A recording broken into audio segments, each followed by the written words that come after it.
watchers, Which Boy Columbus here. Today I'm going to be showing you how I make a pillar candle.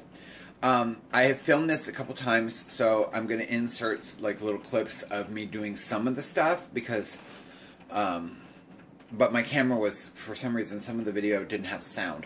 So I'm going to do this today, and I'm going to show you different aspects that I haven't filmed, and so hopefully I can blend all this together and it makes sense. So now I was going to do one with lavender mixed in.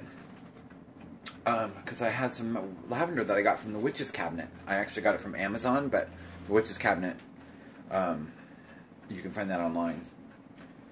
They had like these packs of herbs, like herb kits, I guess.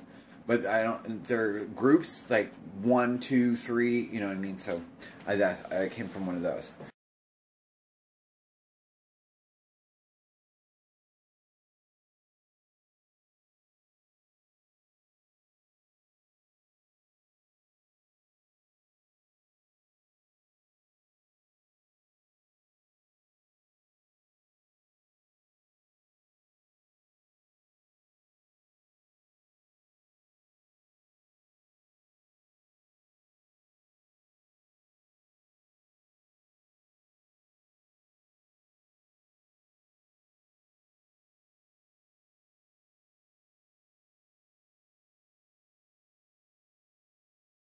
Okay, so the first things first is I'm going to need my mold.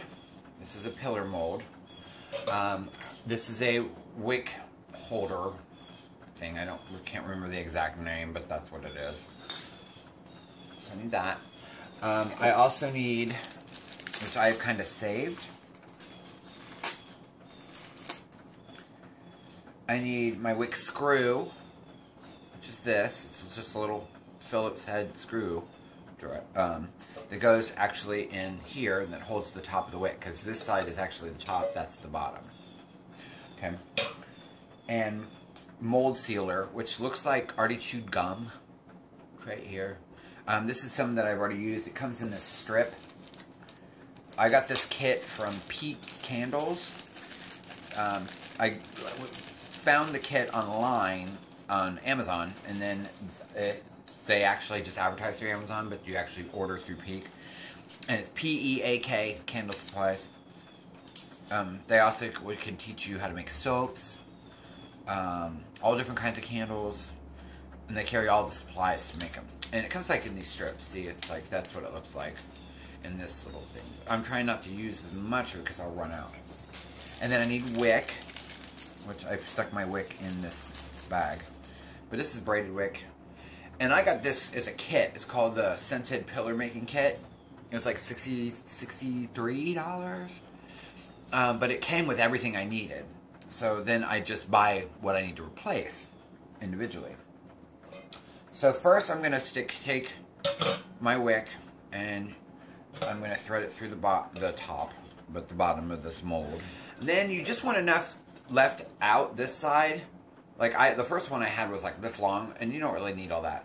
I just need enough to ravel it like a couple times around the wick holder. So I'm going to pull it back, and I kind of hold it with my hand, and then go, okay, that's probably about enough. Because I can wrap the wick thing around there like twice, and that'll hold it. Okay? So just a little extra. So now I've got my thumb braced, see, and the wick is here. There's the hole. So now what I'm going to do is I'm going to take the wick screw, and you'll need a screwdriver, and you're going to put the wick screw in the hole. I'm trying to do this one-handed. I usually sometimes cut it off, but sometimes you lose the end of it, and then it's a pain in the butt. So it's easier if you just go ahead and screw this in. But before I do that, sorry, I just remembered, I'm going to take a little piece of the mold sealer, like a little square, and I'm going to stick that over the hole. That'll hold the wick in place, so I'm not doing all that, see? But then I can also put the screw right through it, and it seems to really help with sealing the mold. Only problem is finding the hole again. There. So, see what I did? I put a little bit underneath, and then I'm going to screw the screw in.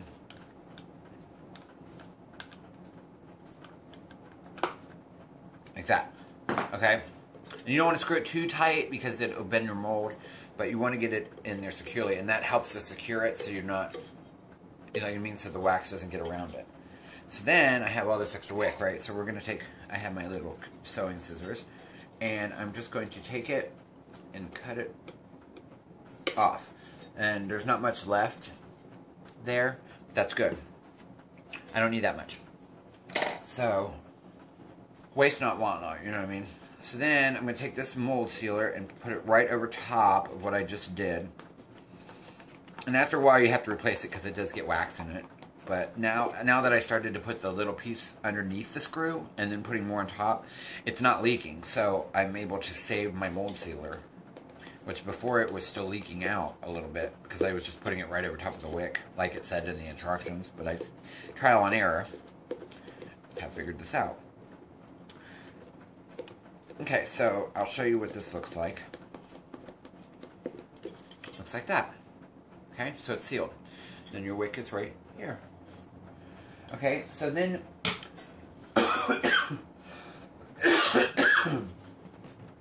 sorry. For this, you're just going to take this and put the wick in it. There's a little groove. I got wax on it, but there's a little groove right there. You just thread the wick through it, and then you kind of roll it downward. Okay? And it's going to hold it just like this. And if you can see in there, it's going to hold, and you want the wick to be centered, not twirled, not twisted. And kind of tight, so that it doesn't drift.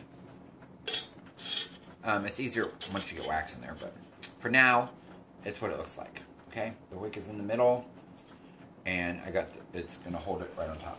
Okay, guys, so I'm aiming this at the stove, so hopefully you guys can see. I already have my water boiling. You want to get it to boiling, and then you can turn it down to a simmer because the water is going to maintain at the same temperature. It's not going to get any hotter. So there's my extra wax. So I'm just going to take my wax pot with my wax in it and set it right down in there. And then I definitely want to turn it down some because when it tends to boil, the water will jump and go into the melting pot, and you don't want to mix the two. So while that's going, I'm going to show you where I put my mold.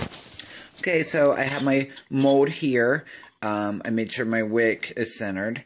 It's on newspaper in case there's any spills, so you don't want it to spill on your nice furniture. Say hi to the plants, say hi to the puppies. They're watching me do this. So I'm going to have that there. I'm also going to bring my other things that I need out. But for right now, I just have that, and then I have to melt the wax. There you go. That should be not enough wax. It's probably a little... I'm trying to... So I'm wasting hardly any. But what I've been doing with the leftovers is I've just been pouring it into this candle thing that I can heat up later and dump it out, and then use the wax to make like a hodgepodge candle. So it'll have all the different types of energy I'm putting into it. Okay, so now I'm going to temp the wax, and I have this thermometer, which is a high temperature thermometer. It goes all the way up to 400 degrees. So I'm going to, somehow I push that up there. Stick it in the wax. And it takes a minute for it to come to temperature, so you don't want to get your hands, try and keep your hands away from the top because it's steaming and you can get steam burns.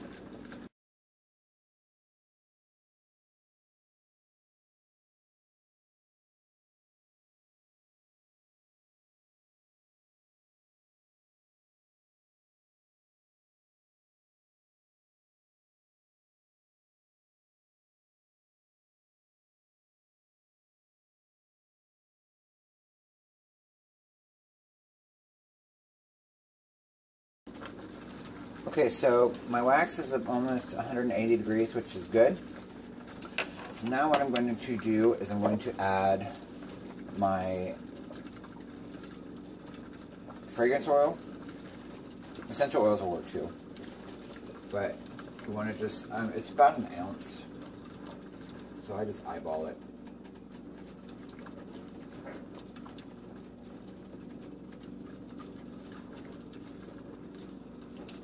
And a little bit more than an ounce, but that's okay. And I have to let that get back up to 180 or 175-ish. And I'm going to add my chip, my dye chip, which is right here. You guys can see that. I'm sorry it's a little dark right here, but I am limited on light. So, Star, stop barking. So it's just a little chip like that, a little diamond. Look right in there.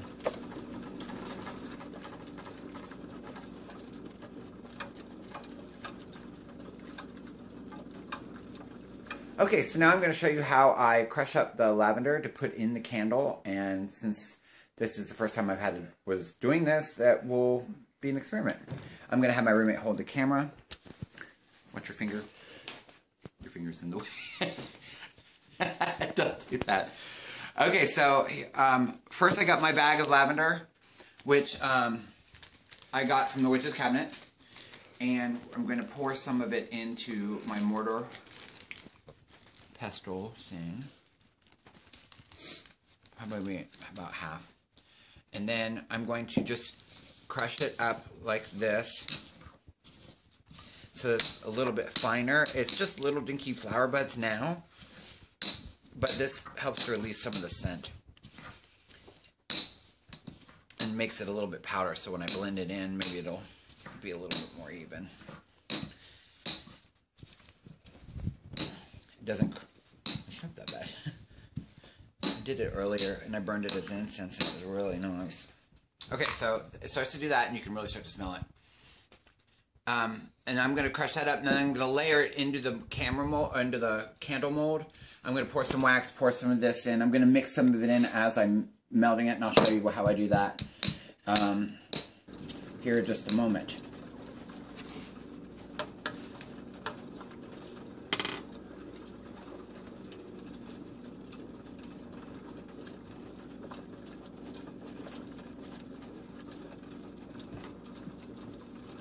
I'm adding some of the lavender straight into the wax. And stirring it up.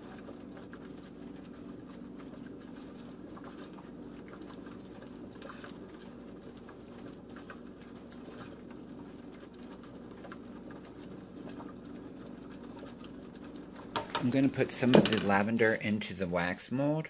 Into the candle mold, just a little bit. I don't want to get like a lot because I don't want the candle to be too thing. And the only thing with these candles is I can see being a problem is that I'm going to want to watch the when it burns, because this I'm sure is a little flammable. So you know what I mean. I don't want it to cause a fire. As with any candles, remember to always watch them. Don't leave them burning and leave and whatever, because you never know what could happen. So that's probably about enough. And when I pour the wax, it's going to move that around a little bit. So I use most of it. So if you can see, that's how much I have left.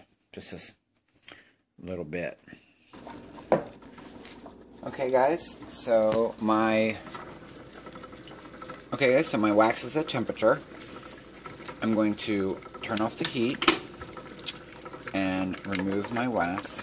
And as you can see, it's kind of dark, but that's from the purple and the lavender. And that's what it looks like. And I usually use a paper towel to guide my hand so that I don't spill, but I'm just going to be really careful. It smells great.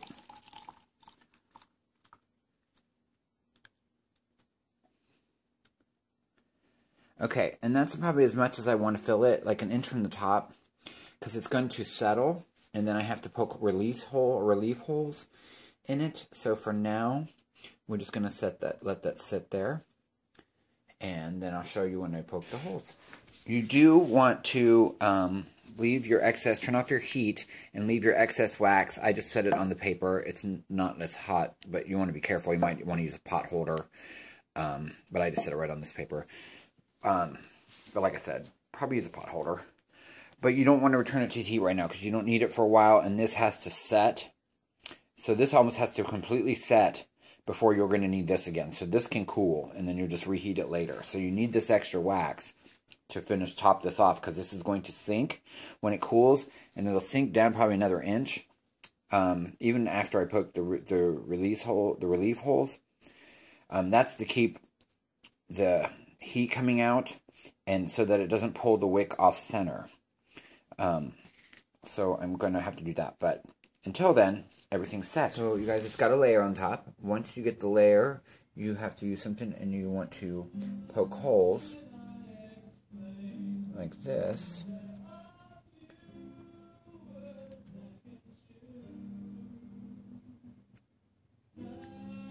My roommate is listening to weird music. Like, so you want to poke holes like that. So you don't have, it doesn't have to be 4, it could be 2, but you just want to let it vent so that the heat can vent out. And you might have to do it several times. Like this one is still really kind of hot, so it poked a hole, but yeah, you might have to do it several times. Okay, I am pouring the remainder of the wax on top of this mold.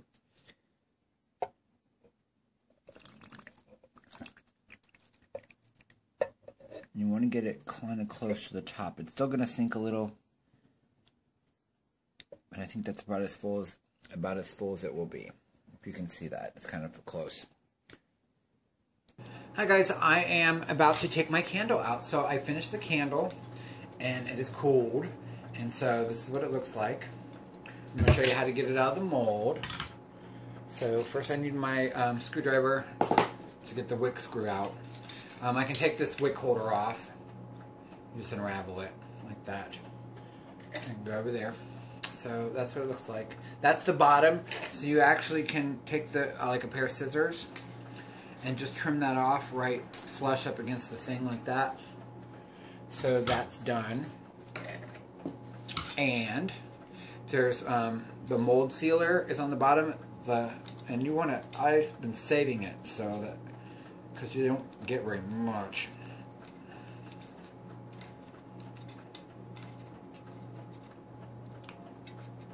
So, yeah. I save it. In order to keep, because it's kind of tacky, I just been taking it and like wrapping it up in the waste bag like that, so that it's kind of not in the air. So that way it doesn't dry out. Then you just take the screw out, and don't lose your screw. I put that usually in with, like, just press it onto the mold sealer like that, and then I know where it is. Okay, so then it's all out, and then this part, I broke my wick off once because I wasn't careful, so you just want to make sure that your wick is not stuck to the sides. And then